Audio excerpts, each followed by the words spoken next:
Yeah, wonderful people, you are welcome back again. Still on the minimum wage of Nigerian workers. Now this man, now he addressed Tinubu's government and gave them back what they have thrown to Nigerians in their own faces. Take a look. Thank you. As far as I'm concerned, the economy is not working. Nigerian economy is not in green. Nigerian economy is not in amber. Nigerian economy is in red. The only thing is, it is not yet in crimson. That is it. I have reasons.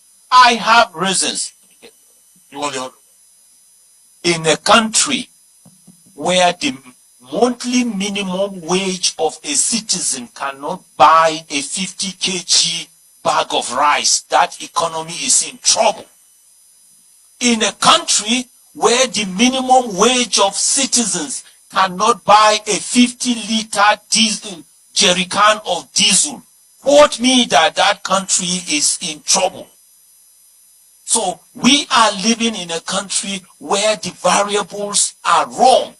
They are not working. We are on the wrong trajectory. I've analyzed it from an engineering perspective. We are wrong.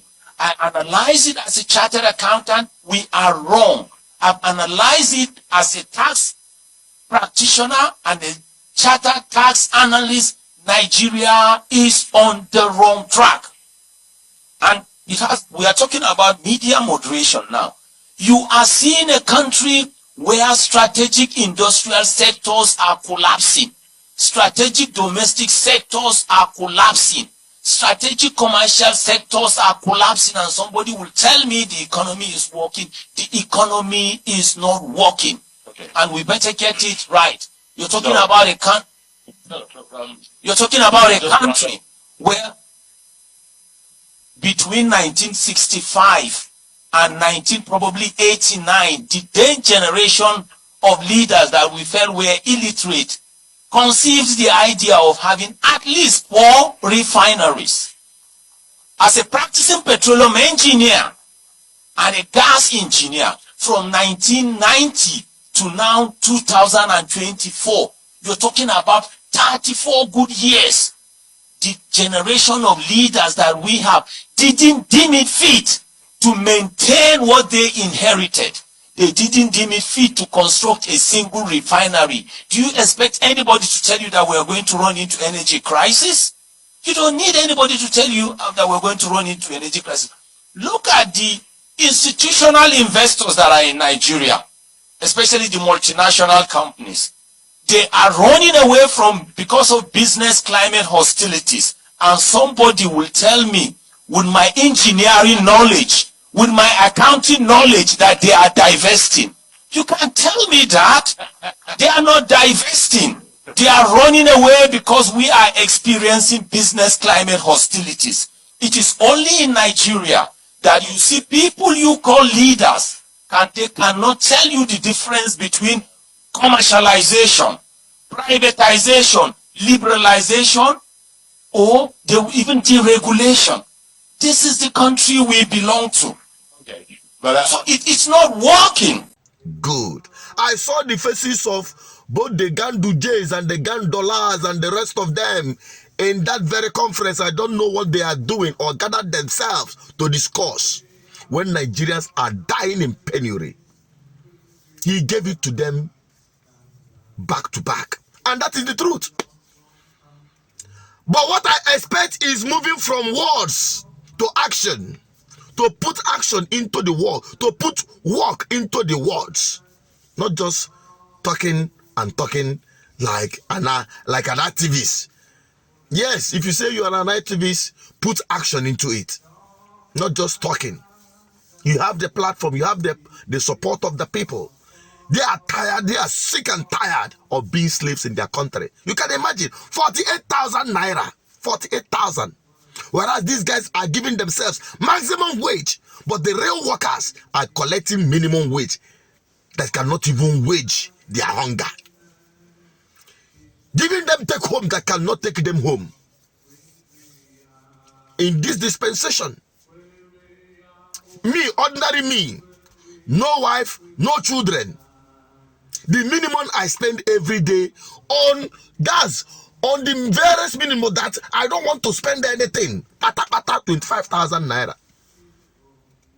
Gas that I did not, spend like I try to squeeze my expense. 25,000 naira every day. Before I fuel this car, go to the office, fuel the generator there because there is no light. Come back home, there is no light. You fuel the generator. Just put them together. We're no longer talking about plate of food. At the end of the day, 25,000 is gone from. And you are offering a whole worker 48,000 naira for a month. For a month, these guys are heartless. How wicked can these guys be that Nigerians will realize that they are victim of Nigerian? It's up to you. What's your own experience like?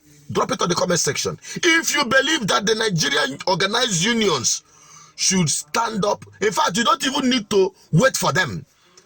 You don't even need as a being a John Godon Mashore, to the point that you don't even need an organized labor to tell you to go on strike. You should just go on strike without any announcement.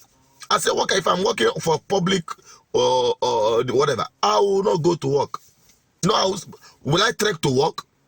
No, tell me, how will I trek to work and back and eat sand for 31 days in a month? And you give me paltry 48,000 naira. We're not talking about their medical bills. Nobody's talking about that. We're not talking about the education of their children. Nobody's talking about that. We're not even nearing the transportation. Nobody's talking about that. In a country where we pay for everything, including our security, you pay. You pay for electric bill, no light.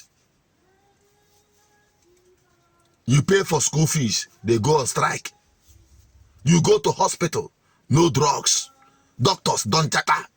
In a country, you call a country Nigeria. It is up to you. You are victims. Ultimately, Nigerians are victims. And good governance will continue preaching this message until it sinks into the medulla oblongata of Nigerian people. To take action. It's not just about talking. We're just here to wake up your consciousness. Hit the street. Shut everything down if you must survive. Because this country wants to sniff life away from you.